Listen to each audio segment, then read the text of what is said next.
Assalamualaikum warahmatullahi wabarakatuh. Halo semuanya, perkenalkan saya Yudi Anugrah Pratama dengan NPM B1A022107. Baik, jadi di sini saya sedikit menjelaskan tentang perbandingan KUHP lama dengan rancangan KUHP baru dalam hal pelaksanaan putusan.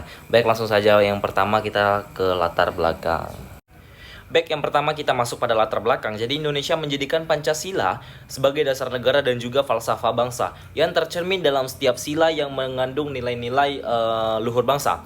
Pancasila dan Undang-Undang Dasar 1945 ini berfungsi sebagai landasan hukum dan juga konstitusi yang menegaskan pentingnya negara hukum. Konsep negara hukum ini selalu ditekankan dalam berbagai perubahan konstitusi Indonesia, baik pada Undang-Undang Dasar 1945 sebelum perubahan, Undang-Undang RI 1949, Undang-Undang Dasar Negara tahun 1950 dan juga Undang-Undang Dasar 1945 setelah perubahan, tepatnya pada pasal 3 yang menyatakan Indonesia merupakan negara hukum. Pandangan tentang hukum pidana terkait erat dengan pandangan tentang negara, masyarakat dan juga kriminalitas. Sehingga perlu dilakukan pembaruan untuk menyelaraskan hukum pidana dengan nilai-nilai Pancasila. Hukum acara pidana Indonesia yang merujuk pada KUHP 1981 atau Undang-Undang Nomor 8 Tahun 1981 ini, meskipun menjamin hak-hak tersangka, belum sepenuhnya juga mengakomodasi perkembangan hukum dan keadilan modern. Pembaruan diperlukan terutama dalam pelaksanaan dan juga putusan pengadilan yang masih menghadapi kendala. Baik, jadi tujuannya tuh apa saja sih tujuan pembaruan rancangan KUHP ini? Yang pertama ada sinkronisasi hukum pidana dengan nilai-nilai Pancasila. Yang kedua penguatan prinsip keadilan restoratif. Yang ketiga adaptasi terhadap perkembangan teknologi dan kejahatan modern. Yang keempat ada penyesuaian dengan hukum internasional. Jadi apa sih maksudnya? Jadi rancangan KUHP ini memperkenalkan prosedur dan batas waktu yang lebih jelas dalam pelaksanaan putusan, serta peran lembaga penegak hukum yang lebih tegas. Selain itu juga kemajuan teknologi dan kejahatan modern menuntut sistem hukum yang responsif dan juga adaptif. Sistem hukum pidana Indonesia perlu direformasi agar dapat menghadapi tantangan baru dan juga menerapkan prinsip keadilan restoratif yang memprioritaskan korban dan juga pemulihan hubungan sosial. Urgensi pembaruan hukum pidana ini juga mencakup penyesuaian dengan perkembangan hukum internasional, khususnya hak asasi manusia, agar hukum pidana Indonesia ini sesuai dengan prinsip-prinsip universal. Pembaruan ini bertujuan tidak hanya untuk menyempurnakan hukum, tetapi juga memperkuat landasan filosofis, yuridis, dan juga sosiologis, sehingga mencerminkan nilai-nilai Pancasila dan menjamin keadilan bagi seluruh warga negaranya. Baik, yang selanjutnya ada perbedaan antara KUHP lama dengan rancangan KUHP baru pada otoritas pelaksanaan. Jadi pelaksanaan putusan merupakan tahap akhir yang menentukan tercapainya keadilan dan dalam proses hukum pidana.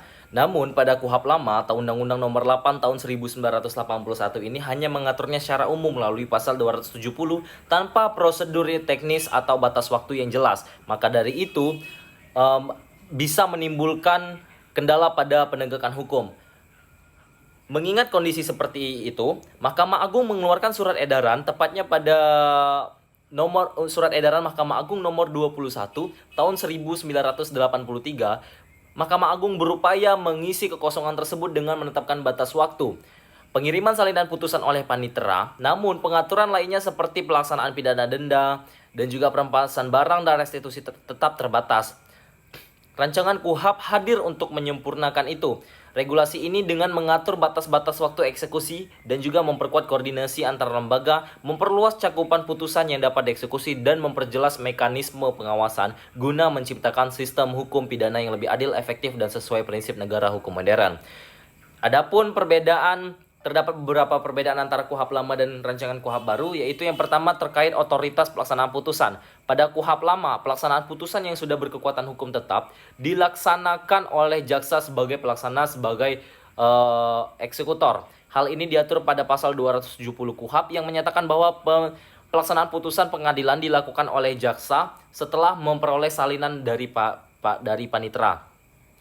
Sedangkan pada rancangan KUHP baru, meskipun jaksa tetap berperan sebagai eksekutor, jaksa wajib memberikan laporan kepada pengadilan terkait waktu kapan sih eksekusi ini akan dilakukan, dan juga terpidana atau terdakwa juga berhak mengetahui kapan dia akan dieksekusi.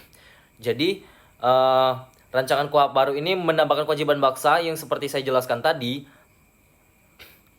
yaitu melaksanakan putusan tersebut dalam jangka waktu tertentu, dan juga putusan tersebut harus dilaksanakan setelah jaksa menerima laporan putusan dari pihak panitera.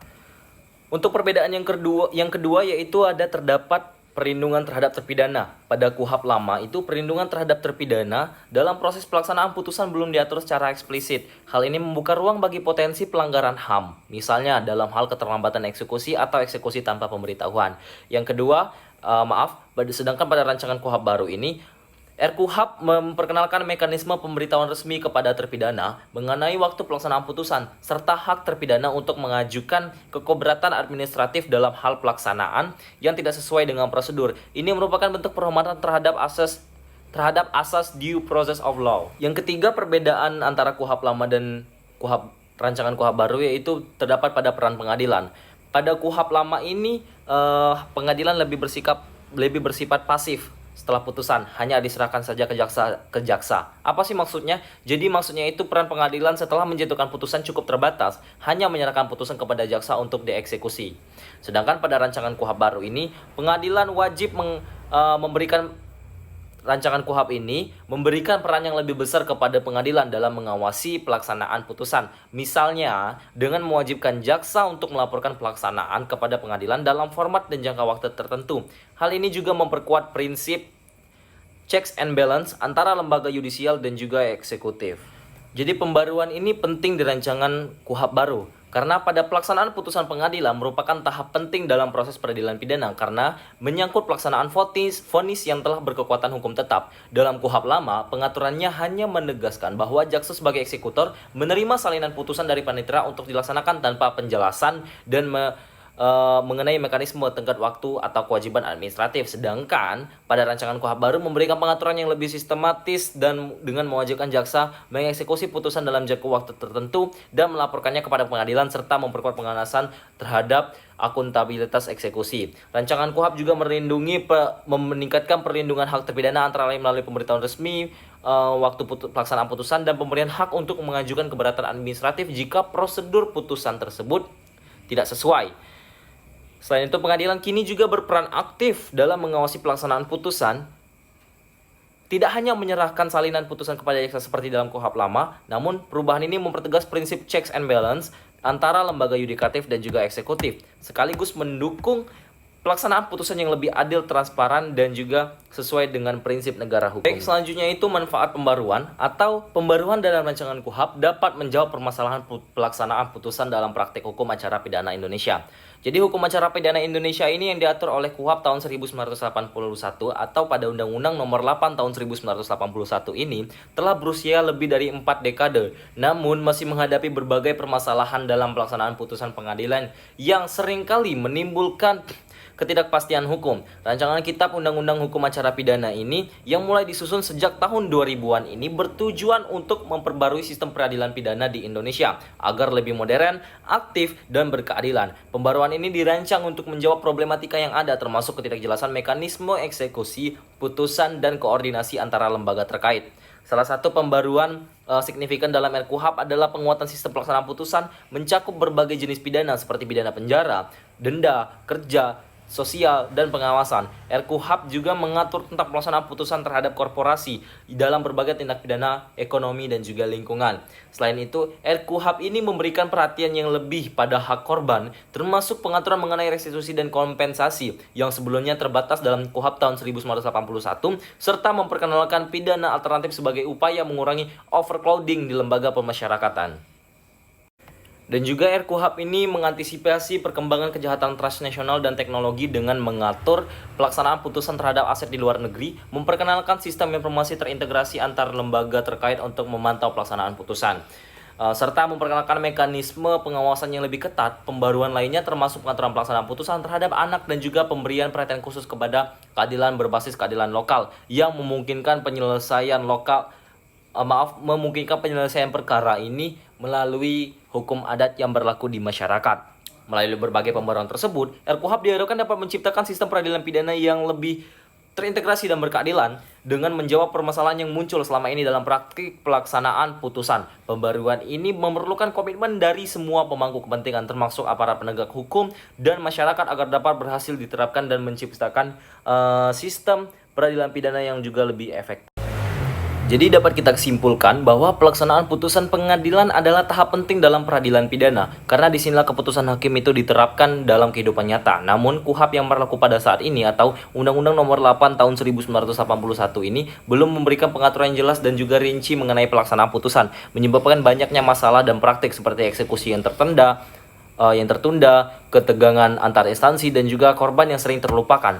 Keadaan ini menciptakan hambatan dalam mewujudkan keadilan yang seharusnya memberikan dampak nyata berupa efek jera, perlindungan, dan pemulihan bagi semua pihak yang terlibat. Rancangan KUHP baru ini hadir sebagai solusi untuk mengatasi kekurangan dan juga kekurangan dalam sistem hukum pidana Indonesia. Rancangan KUHP menawarkan pembaruan dengan pengaturan yang lebih jelas, manusiawi, dan relevan dengan tantangan hukum modern, termasuk penetapan tanggung jawab terhadap dalam pelaksanaan putusan, prosedur yang lebih rinci, serta waktu penyelesaian yang jelas.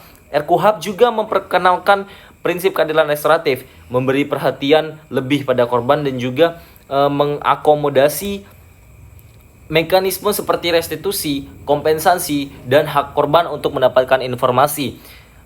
Selain itu, RKUHP juga menyusung pidana alternatif dan pengakuan terhadap mekanisme berbasis adat, menjadikannya langkah besar menuju sistem hukum pidana yang lebih adil, transparan, dan adiktif terhadap perubahan zaman. Jadi itulah yang dapat saya sampaikan terkait dengan pembaruan hukum pidana, yaitu apa saja perbedaan atau KUHP lama dengan KUHP baru dalam hal pelaksanaan putusannya. Lebih dan kurang saya mohon maaf. Saya Yudi Anugrah Pratama dengan PMB 1022107. Saya pamit undur diri. Wassalamualaikum warahmatullahi wabarakatuh.